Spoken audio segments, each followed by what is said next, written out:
Hello friend, नमस्कार। मैं दिनेश शर्मा। लघु पाराशरी का श्लोक नंबर 41, 42, 42 श्लोक की लघु पाराशरी होती है। जो इति लघु पाराशरी च संपूर्ण, आज हो गई खत्म मान के चलो। दो श्लोक का से बात करते हैं। ये मेरा मोबाइल नंबर है। कुंडली विश्लेषण के विषय में बात कर सकते हो इस पर। ठीक है, आइडिया ये भी जियो का ही नंबर है। आज सरल है ये, कोई ज़्यादा टफ टॉपिक नहीं है। ठीक है, लेकिन उदाहरण से बताएंगे थोड़ा तो ज़्यादा अच्छे समझ में आएगा। बोला है कि दशम और लगन के स्वामी परस्पर एक दूसरे के स्थान भाव में हो तो विश्वविख्यात विजयी राजयोग होता है। अर्थात दशमेश लगन में और लगनेश दशम में हो तो विश्वविख्यात राजयोग विशेष होता है, या केंद्र में या त्रिकोण में लग्न और दशम के स्वामी की युति हो। ठीक है, ये हो गया श्लोक नंबर 41, जो उदाहरण से आपको अच्छे समझ में आएगा। आगे बताता हूँ। लग्न कर्माधीने नेतारान अन्योन्याश्रय संस्थो राजयोगविति प्रोक्ताम विख्यातो विजयी भवेत। धर्म नवम लग्न के स्वामी परस्पर एक धर्म मतलब नवम स्थान का स्वामी और लग्न के स्वामी परस्पर एक दूसरे के स्थान पर हो। पहले बोला था दशम से लग्न, और लगन से पहले बताया दशम और लगन का। ठीक है, अब धर्म नवम और लग्न के स्वामी परस्पर एक दूसरे के स्थान पे भाव में, अर्थात नवमेश लग्न में और लग्नेश नवम में हो तो विश्वविख्यात विजयी राज्य होगा। इसी तरीके से नवमेश और दशमेश का राजयोग भी बड़ा योग होता है। ठीक है, जो ऋषि पाराशर ने लिखा है। अब इसको हम अपनी कुंडलियों में समझते हैं कि क्या बता पाएंगे कुंडलियों में इसके विषय में। हम देखो, मेष लग्न की कुंडली में गुरु लग्न में हो। कहाँ गया गुरु यार। मेष लग्न की कुंडली में ऐसे समझो, लग्न का स्वामी नवम में हो और नवम का जो स्वामी है गुरु, ये इस प्रकार से ये राशि परिवर्तन या दोनों की यहाँ युति या यहाँ युति, इस तरीके से ये राजयोगकारी है। युति यहाँ पे भी राजयोगकारी हो सकती है, भले नीचभंग राजयोग बन गया हो। ठीक है, जब नीचभंग राजयोग बनते हैं या लग्नेश और नवमेश की युति यदि छठे आठवें 12वें स्थान पे हो तो थोड़ा पीड़ा हो गई, उसमें शुभता कम हो गई। यदि केंद्र में अच्छी जगह बन रहे हैं तो निश्चित रूप से अच्छा है। अब यहाँ बन जाए तो ये युति तो बन रही है, लेकिन ये भी निजभंग राजयोग में शामिल हो गया, तो इसके एक अलग प्रकार के फल का विश्लेषण किया जाता है मौका परिस्थिति देखते हुए। ठीक है, अब बोला उसने कि लग्न नवम का या दशम और नवम का। अब हम दूसरी कुंडली में हम देख लेते हैं। यहाँ शनि नवम है। ठीक है, तो यहाँ शनि बैठा हो और यहाँ शुक्र बैठा हो तो नवमेश और दशमेश का राशि परिवर्तन है ना। ये चीज़ यहाँ पे भी लागू होती है। ठीक है, नवमेश दशमेश का और लग्नेश और नवमेश का और लग्नेश और दशमेश का, तो ये राजयोग है। इस तरीके से राजयोग बताया। अब इनकी युति कहीं पे भी हो, केंद्र में हो तो ज़्यादा शुभ है, त्रिकोण में हो तो ज़्यादा शुभ है। अब यहाँ पे तो नीच का हो गया। ठीक है, तो जैसे ही नीच का हो गया तो फलों में, जब भी प्लानेट नीच का होता है तो फलों में कुछ कमी होती है। नीच के ग्रहों के अपने एक अलग सिद्धांत है कि छठे आठवें 12वें भाव के प्लानेट नीच के हों, लगने से लग्नों को देखे तो राजयोग, या छठे आठवें 12वें भाव में अस्त ग्रह या स्वयं उनके भाव वहीं अस्त हो, वहीं नीच का कोई प्लानेट हो, तो उसके अलग अलग फल आते हैं। अब ये तो सिद्ध हो गया है कि नीच के ग्रह हमेशा खराब फल नहीं देते हैं। ठीक है, तो ये कोई बहुत बड़ी श्लोक की व्याख्या करने में इसमें मेरे को कोई ज़्यादा समय नहीं लगा, क्योंकि इसने बोला है कि दशम और लग्न के स्वामी का परस्पर संबंध हो तो राजयोग होगा, और 42 में बोल दिया कि यार नवम भाव का लग्न भाव के स्वामियों का आपस में संबंध हो तो ये राजयोग होगा, विश्वविख्यात विजय होगा। और ऐसा हमने व्यवहार में देखा भी है। ऐसे ही योग वाली जो कुंडली होती है वो उनके पास धन संपदा होती है और मान सम्मान होती है और पद प्रतिष्ठा होती है। अब ये छोटा कर्मचारी भी ऐसा हो सकता है और बड़ा राजयोग, बड़ा उद्योगपति की कुंडली में वैसे योग होते हैं। तो कई बार बहुत सामान्य व्यक्ति की कुंडली में भी ऐसे योग होते हैं, लेकिन वो बड़ा सामान्य कर्मचारी होता है या जो भी है कंपनी कर्मचारी होता है या मजदूर होता है, उसकी कुंडली में भी ऐसे योग होते हैं।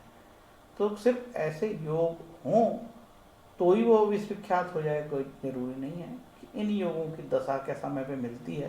प्रॉपर समय पे दशा मिलनी चाहिए। बुढ़ापे में राजयोग की दशा मिली तो करोगे क्या, बचपन में मिल गई तो करोगे क्या भाई। मिडिल एज में जब काम धंधे की एज है, 20 से 40 साल के बीच में यदि किसी की दशा अच्छी मिल गई, 25 से 15 के बीच में पढ़ाई लिखाई भी अच्छे से कर ले और जो है अपने काम धंधा भी कर ले, तो है राजयोग यार। तो इस तरीके से ये आज लघु पारसरी अब हमारी इति हुई भैया। आज इसको इति लघु पारसरी च संपूर्ण पूरी हो गई। 42 श्लोक की लघु पारसरी थी और इसका हमने आपको जो प्लेलिस्ट है वो भी आपको समझा दिया है, बता दिया है, ठीक है। मुझे नहीं लगता कि आपको अब कोई ज़्यादा समझने में कोई कष्ट होगा। प्लेलिस्ट भी मैंने आपको बहुत अच्छे से समझा दिया है, नहीं है तो मैं समझा देता हूँ। और एक बार यहाँ जाके प्लेलिस्ट कहाँ मिलेगी मेरी, प्लेलिस्ट यहाँ मिलेगी, ये प्लेलिस्ट है भैया। इसमें जो है मैंने सारे वीडियो डाल दिए हैं और इसका मैंने लिंक भी दे दिया है सब बिल्कुल, और अभी पूरा जोड़ दिया हूँ आखिरी तक वीडियो। ये 36-35 अभी और 2 वीडियो डालना है। 40 नंबर का एक वीडियो है और 41-42, वो भी मैं इसमें इंक्लूड कर देता हूँ। इसके बाद जो है आपको कोई दिक्कत नहीं होगी, ठीक है। तो भैया ये वीडियो आपको कैसा लगा, ये श्रृंखला कैसी लगी ज़रूर बताना आपको। और कुछ जो हमारे साथी होते हैं वो लगातार कहते रहे कि भाई आप ऐसे वीडियो बनाते रहो, हम देखते हैं। और एक साथी ने कहा कि सब चीज़ का हमको एक PDF बना देना। तो देखो जितनी सुविधा होगी, जितनी आवश्यक होगी वो चीज़ मैं बनाता हूँ। कुछ थोड़ी मेहनत आपको भी करनी पड़ेगी यार, हर चीज़ थोड़ी ना कोई आपको यूट्यूबर बना के देगा। लघु पारसरी 42 श्लोक है, लेकिन वास्तव में ये बहुत टफ है, इसको समझना आसान नहीं है। लेकिन जिसने इसको समझ लिया वो किसी भी कुंडली की बहुत अच्छे से व्याख्या कर सकेगा, उसको कोई दिक्कत नहीं होगी, ठीक है। भले ही उसको वो एक नींद में भी बता दूंगा यार, मेष लगन में जो है शनि 10वां और 11वां होता है, उपचय बहुत खराब फल देगा, ठीक है। तो ऐसे तोते जैसे रटे होने चाहिए। जैसे कॉम्पिटिटिव एग्जाम में हम इंडियन कॉन्स्टिट्यूशन के हम 395 जो अनुच्छेद सेक्शन थे सब हमने रट रखा था, आर्टिकल, ठीक है। कोई नींद में भी उठा के हमको बोले अरे 61 में इम्पीचमेंट हम बता देंगे राष्ट्रपति का, ठीक है। तो ऐसे रट लिए थे हमने। और निश्चित रूप से आप किसी भी फील्ड में जब मेहनत करते हो उसके रिजल्ट बहुत बेहतर आते हैं, ठीक है। आप धीरे धीरे प्रैक्टिस करो। और आप लोगों से मैं निवेदन करता हूँ, जो भी ज्योतिष सीख रहा है उसको मेष से लेके मीन लगन तक 12 रजिस्टर बनाना चाहिए। और मेष लगन की कुंडली मेष लगन के रजिस्टर में ही लिखो, देखो आप कितना सदुपयोग करोगे इसका। KN राव साहब ने 50,000 कुंडलियों का रजिस्टर बनाए थे और बड़ी मेहनत करते थे वो, जब जाके बड़े फेमस वो एस्ट्रोलॉजर बने भारत के।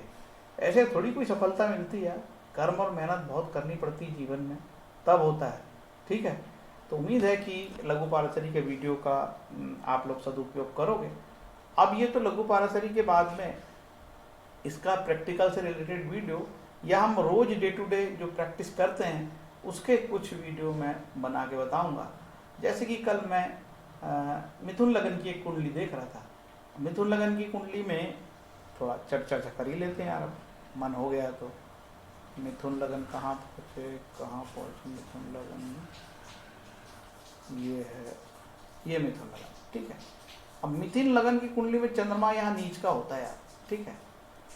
ये कोई योग अच्छा तो योग है नहीं, लेकिन इसका कुटुंब बड़ा मजबूत है। क्योंकि जैसे गोयल साहब बताते हैं कि भाई यदि चंद्रमा नीच का हो तो कर्क राशि बड़ी मजबूत हो जाती। क्यों हो जाती है? क्योंकि इसमें अर्गला का सिद्धांत भी लागू हो जाता है कई बार, इस वजह से वो हो जाती है कि साहब अर्गला मिलेगी तो हो जाता है वो। तो भैया ऐसा है, जब ये चंद्रमा की वो जातक की दशा चल रही थी, जातक बड़ा संपन्न डॉक्टर था और चंद्रमा की दशा में उसका क्लिनिक लगभग बंद ही हो गया, नर्सिंग होम था बंद हो गया। अब चंद्रमा यहाँ नीच का हो गया है, तो कई बार हम लोग बड़े बड़े सूत्र लगाते हैं, लेकिन सिंपल सूत्र भी बड़े काम आते हैं। क्या नीच के अगर खराब फल देंगे, ठीक है। तो जातक का क्या हुआ, सब कुछ ठीक ठाक रहा, लेकिन उसका क्लिनिक बंद हो गई, आय कम हो गई, ठीक है। आय कम हो गई मतलब कमाता तो रहा, लेकिन नर्सिंग होम नहीं चला, तो नर्सिंग होम वो बंद करने की कगार पे आया। और बताया कि साहब जब से चंद्रमा की दशा आई मैंने पैसे खर्चे ही किए, कमाए नहीं है बोले, ठीक है। तो इस तरीके से जब तक हम किसी चीज़ को एप्लीकेशन नहीं करेंगे तो यार क्या मतलब है लघु पारसरी और ऋषि पारसर का होरा शास्त्र और सैकड़ों किताबें, बड़ी बड़ी बातें, उसका कोई औचित्य नहीं है, ठीक है। दूसरी चीज़, कभी जिंदगी में ऐसा मत करना कि एक सिद्धांत आपने मेरे से सुन लिए और ठोक पड़े उसके ऊपर, यार तुम्हारा चंद्रमा तो नीच का, तुम्हारी चंद्रमा की दशा बहुत खराब जाएगी, ऐसी ज्योतिष मत करना कभी भी। ठीक इसी प्रकार के योग में दूसरी कुंडली जो है, दूसरी जो जातक की दशा बहुत लाभकारी हो सकती है, क्योंकि आपने तो अभी चंद्रमा को देखा है, उसकी अंतर दशाएं और कुंडली के अन्य योग का भी तो विश्लेषण करना पड़ेगा, समझ गए। तो अंधाधुंध टीवी में यूट्यूब में देख के कोई सूत्र को पीटना जरूरी नहीं है। जब तक कि हम उस पर 5-6 कुंडलियों में लगा के बहुत अच्छे से विश्लेषण ना करने, तब हम कोई सिद्धांत पे पहुंचेंगे। एकदम से किसी चीज को सिद्धांत मत बनाओ, ठीक है। और कोई जातक यार आपका कालर थोड़ी पकड़ रहा साला, यार फीस ही तो लिया है हमने, है ना, अपनी फीस वैसी कम रखो साले को, कोई चीज की चढ़ने मत, तो सिर पे चढ़े तो 2 जूता हमारा मुंह पे वाले साले को, तेरी जायदाद थोड़ी लिए है। तो लोग क्या करते हैं, जैसे मेरी फीस बहुत कम है इसलिए नहीं बढ़ा था, सिर पे बैठते हैं लोग, फलित बता और बता, अभी का बताएगा, राहु की दशा जाएगी तो गुरु की कैसे जाएगी, शनि की, अबे तेरी तो साले, हम एस्ट्रोलॉजर हो गए, हमको ही नहीं पता हमारी कौन सी दशा कैसी जाएगी। ये तो ज्योतिषी इशारे हैं, तो थोड़ी बहुत मेहनत करके निकाल को आपको बताता है। आध्यात्मिक चिकित्सा है, प्रारब्ध भोग होगा, ठीक है, हम आपकी मदद करते हैं। इसीलिए ज़्यादा फीस लो तो सिर पे चढ़ने लगते लोग। और क्या होगा यह बताओ, अभी किसी की शनि की राहु की दशा चल रही है, आगे गुरु की दशा चाहेगी 18-19 साल कैसे जाएंगे कौन बता सकता दुनिया में यार, ऐसा कौन सा ज्योतिषी हो गया होगा। अरे उसका गुरु उच्च का होगा तो भी पूरी दशा अच्छी नहीं जाती, और हमने तो कई बार उच्च के गुरु की दशाएं इतनी लोगों के बेकार जाते देखा, क्या बताएं, ठीक है। इसलिए ज्योतिष बहुत गंभीर विषय है, उसमें बहुत गंभीरता से मेहनत करना पड़ता है। और यदि आपका जातक ज़्यादा बताता है आपको, तो आपको बड़ी मदद मिलती है उसकी सहयोग करने में। कुछ लोग बताते नहीं, मजे लेते हैं एस्ट्रोलॉजर का, यार मजे लेने के लिए ज्योतिषी थोड़ी है यार, हमको क्या मालूम तेरा कलर काला है कि गोरा है, एक पत्नी कि 2 पत्नी है, एक अवैध संबंध है कि 4 अवैध संबंध है, हमें क्या पता। लोग ऐसे ऐसे अपराध करके आते हैं, कभी कभी तो ऐसा लगता है इनसे बात करना भी पाप की श्रेणी में लगता है। इतने क्रिमिनल लोग भी ज्योतिषी का लाभ लेते हैं और ज्योतिषी की विद्या में टूटे रहते हैं। कुछ लोगों को तो ऐसा लगता है कि इसी से सब कुछ धनवान बन जाएगा ज्योतिष। अरे कर्म ना करना पड़ेगा, प्रारब्ध, कर्म का प्रारब्ध जो है, कर्म का सिद्धांत सब पे लागू है। बड़े बड़े साधु संत नहीं बचे यार, बड़े बड़े साधु संत की आखिरी अंत जब बहुत खराब जाता है, ठीक है, गंदी गंदी बीमारी से पीड़ित हो जाते हैं लोग, क्योंकि प्रारब्ध भोग सबके लिए बना। ईश्वर ने बिल्कुल फेयर है, ईमानदारी का काम है, आपने जो भी कर्म किया वो खत्म नहीं होता। जैसे हजारों बछड़े में से माँ अपने बछड़े को जान लेती है, वैसे कर्म आपका पीछा करता है, कंटिन्यू चलता रहता है। आपने अच्छा किया अच्छा फल मिलेगा, बुरा किया है बुरा फल मिलेगा। आगे कुछ वीडियो पर्यावरण पे बनाने का मन है। हमारी संस्था है रामकृष्ण परमहंस की, वहाँ का मैं सदस्य भी हूँ और प्रबंधक भी मान लो, मैनेजर भी मान लो, कर्ता धर्ता मान लो। मैं अपना ज़्यादा समय वहाँ देता हूँ, इसलिए मेरा आध्यात्मिक मन रहता है। जैसे कि रोड साइड प्लांट लगाने का हमारा अभी चल रहा है, तो आप लोगों को कुछ वीडियो बना के मोटिवेट करते रहूँगा। यार कोई ज़रूरी थोड़ी है कि मैं एस्ट्रोलॉजर हूँ तो एस्ट्रोलॉजी के ही वीडियो बनाऊँ, बीच में कुछ अच्छा लगेगा वो भी मैं डालूँगा, ठीक है। तो उम्मीद है कि ये जो हमारी लघु पारसरी की श्रृंखला है, ये आप लोग देखोगे, पढ़ोगे, सीखोगे। यार इसी को सिखाने के लिए लोग कोई 5,000, कोई 10,000, कोई 20,000 ऐसे लेते हैं लोग, और कई लोग तो बड़ी अच्छे से सिखाते हैं। कुछ लोग पैसे लेते हैं तो ईमानदारी से सिखाते हैं, कुछ लोग बड़े गैर जिम्मेदार होते हैं, उनको कोई मतलब नहीं। अभी तो अंक ज्योतिषी छाया है, तो जब मैं ऐसे यूट्यूब खोलता हूँ तो कोई पंडित जी आते हैं, वो अंक ज्योतिष की बात करते हैं, मैं 4 घंटे में आपको इतना सिखा दूंगा, ऐसे कर जाओगे पैसे कमाने। मैंने बोला यार कलयुग है, कलयुग में रामचरितमानस में उत्तरकांड में लिखा है, झूठ ही लेना झूठ ही देना झूठ ही चबेना। कलयुग में जो जितना झूठ बोलेगा वो उतना तरक्की करेगा। कलयुग में जो जितना लफाबाजी करेगा उतना बड़ा संत, जो जितना तिलक त्रिपुंड लगाएगा वो उतना बड़ा, जितना बड़ा जटाधारी होगा उतना बड़ा साधु कहलाएगा। तो कलयुग का जो प्रताप है उसके हिसाब से रामचरितमानस की जो उत्तरकांड की भविष्यवाणियाँ बड़ी सटीक है। कभी कभी रामचरितमानस को उत्तरकांड पढ़ा, जो लिखा वैसा का वैसा ही होगा, और अपने जीवन में उतारो आप, है ना। तो आप सभी से निवेदन है कि लघु पाराशरी का आप नियमित पाठ करते रहो और पढ़ते रहो। 2-3 राइटर के अलग अलग किताब हो तो ज़्यादा अच्छा है, समझने में मदद मिलती है। अदरवाइज लघु पाराशरी की भाषा बड़ी टफ है ना, सरल नहीं है। ये लघु पाराशरी 42 श्लोक बहुत मेहनत कराते हैं, और मेरे को बड़ी खुशी हो रही है कि मैं आज लघु पाराशरी के 42 श्लोक के लेक्चर दे पाया। इसमें माँ सरस्वती को और मेरे इष्ट देव को, भगवान रामकृष्ण को मैं धन्यवाद देता हूँ कि मैं इतना कर पाया। मैं नहीं जानता कितनी क्वालिटी के हैं मेरे वीडियो, क्वालिटी की बात मैं बिल्कुल नहीं करता, ठीक है। सवाल ये है कि उसका थंबनेल बनाना, फिर उसको लिखना, लिखने से डिस्प्ले होने तो लोगों को अच्छे से दिखता है, और एक एक चीज़ का यूज़ करता है देखने वाला, ठीक है। और उसका फिर उदाहरण से समझाना श्रम साध्य समय भी लगता है, कई बार उदाहरण की ऐसी कुंडलियाँ नहीं मिलती है। तो आगे हम लघु पाराशरी से जुड़े रहेंगे। लघु पाराशरी की सीरीज हमारी खत्म नहीं हुई है, हम इसको जब तक हमारा जीवन रहेगा तब तक लघु पाराशरी के वीडियो हम बनाते रहेंगे, क्योंकि आए दिन हमको कुछ ना कुछ सीखने को मिलता है। जैसे मैंने अभी बताया था श्लोक नंबर 39 में, मेरे मित्र के पिताजी की डेथ हुई, काफ़ी सिखाई। केतु में उनकी मृत्यु हुई, केतु 10वें भाव में था, ठीक है। तो पाप ग्रह की दशाएं भी, जिसका कोई कनेक्शन नहीं था 10वें भाव में था, पाप ग्रह की दशा सिर्फ केतु की महादशा में, केतु के अंतर में डेथ हो गई जातक की। तो सिर्फ पाप ग्रह की दशाएं हैं और किसी से कोई रिलेशन नहीं, कोई श्लोक लागू नहीं होगा उसमें, तो भी पाप ग्रह की दशाएं अंत में जो श्लोक 39 कहता है कि पाप ग्रह की दशाएं, एक लाइन, पाप ग्रह की दशाएं भी तकलीफ दे होती है और मौत मृत्युकारी हो सकती हैं, ठीक है। तो भैया ये आज श्रृंखला खत्म हुई है। आगे और वीडियो मेरी गुरु की जो श्रृंखला चल रही है, अभी गुरु में शनि मेष लग्न इतना ही वीडियो बना है, गुरु में शनि वृषभ लग्न आगे बनाऊंगा। इससे क्या होगा, आप लोगों के माध्यम से मैं जुड़ूंगा, और मेरा उद्देश्य यार ज्योतिष से अच्छे भर भर के पैसे कमाने, मुट्ठा मुट्ठा पैसा कमाना, झोली झोली पैसा कमाना, है ना, और गाड़ी बंगला ये सब करना, ये ज्योतिष से नहीं है।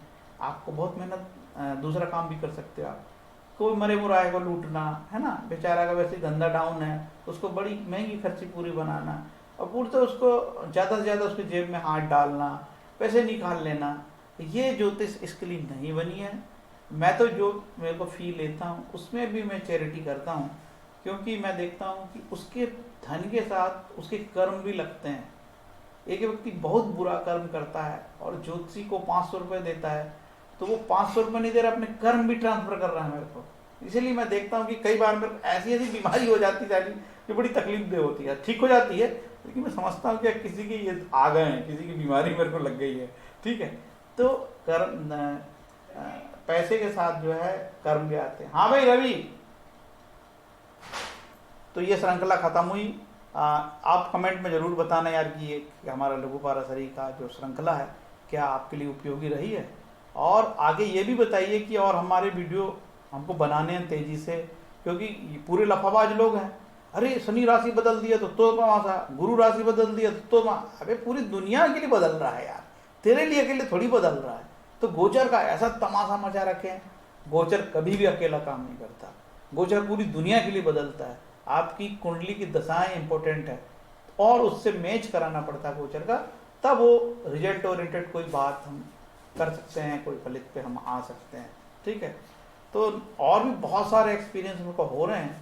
मेरा जो कुंडली का रजिस्टर में लिखना और डेटा बैंक बनाना, वो मुझे बड़ा उपयोगी हो रहा है। जो नए लड़के हैं, वो अभी हमारे गांव का, हमारे नगर का एक लड़का सीखने आ जाता, इतना लफाबाज यार, वो 2-4 दिन में ही नगीना बेचने लगा। तो मैंने बोला यार भाई मैं नगीना वाला धंधा वाला नहीं हूँ, तो फट से लोग नगीना पे उतर आते हैं, बात बात पे नगीना, बात बात पे नगीना की बात करें, मैंने ये पहना दिया, मैंने वो पहना दिया। हद हो गई, ज्योतिष का नगीने से क्या लेना देना यार, ऐसी तैसी कराए नगीना, हमें क्या लेने देना, हमें तो फलित से मतलब है। बताओ साले राहु की दशा कब जाएगी, कौन समय में खराब होगी तुम्हारी दशाएं, पूरा सटीक बताओ, कब संतान होगी, कब विवाह होगा, ऐसे अनुसंधान करो ना आप। यार ये समय तुम्हारा जीवन का सबसे खराब समय जाएगा, तब आदमी कुछ सुधार करे अपने जीवन को। और जिसकी खराब दशा है उनको मैं तो बोलता हूँ यार कि थोड़ा पैसे बचाओ, जिनकी आगे राहु की दशा नहीं उनको साफ साफ बोलता हूँ अपने खर्चे कम करो, ठीक है, अपने खर्चे कम करो, राहु की दशा आएगी, क्या पता नहीं जीवन में क्या होने वाला है। इस तरीके से आप लोगों की मदद करो, मदद करने के लिए ज्योतिष लूट पाट नोट कमाने के लिए थोड़ी। जय राम कृष्ण।